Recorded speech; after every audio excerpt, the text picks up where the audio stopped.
সব প্রস্তুতি শেষ, এখন শুধু যুক্তরাষ্ট্র আর পশ্চিমাদের তাক লাগানোর অপেক্ষা।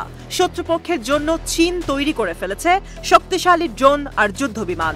বুধবার দেশের বৃহত্তম আকাশযানের প্রদর্শনীতেই দেখা মিলবে পশ্চিমাদের শক্তিশালী ড্রোন আর যুদ্ধবিমানের। যদিও প্রতিদ্বন্দ্বীরা বেশ নিবিড় পর্যবেক্ষণে ছিল কখন কিভাবে চীন সমরাস্ত্র তৈরি করে, কিন্তু চীন কোনো সংকেতই দেয়নি।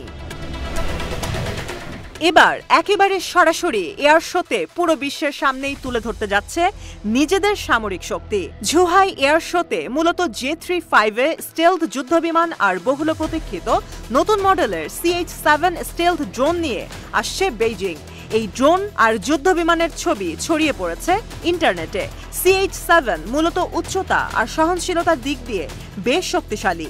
এই আকাশযান তৈরি করেছে চীনের রাষ্ট্রীয় প্রতিষ্ঠান চীনা aerospace science and technology corporation. চীনের দাবি, এই স্টেলথ ড্রোন শক্তিশালী নিরাপত্তার চাদরে ঢাকা যে কোনো আকাশ সীমায় প্রবেশ করতে পারে গোয়েন্দাগিরি কিংবা নজরদারি। যে কোনো হামলা সম্পর্কে আগেই বলে দিতে পারে, কিন্তু একে শনাক্ত করা সম্ভব হয় না। চীনের একটি রানওয়েতে হলুদ রঙের ড্রোনটির ছবি প্রথম দেখা যায়, যদিও এটি সর্বপ্রথম উদ্বোধন হয় 2018 সালে।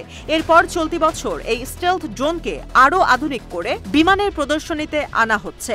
চীনা বিশেষজ্ঞরা বলছেন, এই ড্রোন যে কোনো বিপজ্জনক পরিস্থিতিতে শত্রুপক্ষ থেকে বাঁচতে সাহায্য করতে পারে।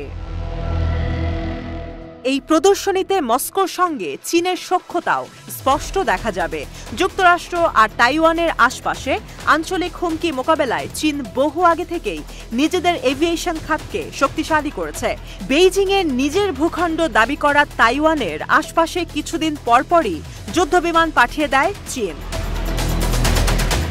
এদিকে যুক্তরাষ্ট্রের বহুল আলোচিত যুদ্ধবিমান F-35কে টেক্কা দিতে চীন নিয়ে এসেছে J-35A যুদ্ধবিমান। এর মধ্য দিয়ে যুক্তরাষ্ট্রের পর চীন হতে যাচ্ছে এমন একটি রাষ্ট্র যার কাছে দুটি স্টেলথ যুদ্ধবিমান রয়েছে। এই এয়ার শোতে Su-57 ফাইটার নিয়ে এসেছে রাশিয়া। আরেকটি গুরুত্বপূর্ণ সামরিক যান চীনের ভূমি থেকে আকাশে ছোড়া HQ-19 ক্ষেপণাস্ত্র ব্যবস্থা। এই সামরিক যান যে কোনো ব্যালিস্টিক ক্ষেপণাস্ত্র ও হাইপারসনিক গ্লাইড যান ভূপাতিত করতে সক্ষম। গতানুগতিক সামরিক প্রযুক্তিতে চীন যুক্তরাষ্ট্রকে টেক্কা দিতে চাইলেও ড্রোনের বিষয়ে চীন বাণিজ্যে একচ্ছত্র আধিপত্য ধরে রেখেছে। সাম্প্রতিক পরিস্থিতি বিবেচনায় এই বিমানের প্রদর্শনীতে থাকবে ড্রোনের আধিপত্য।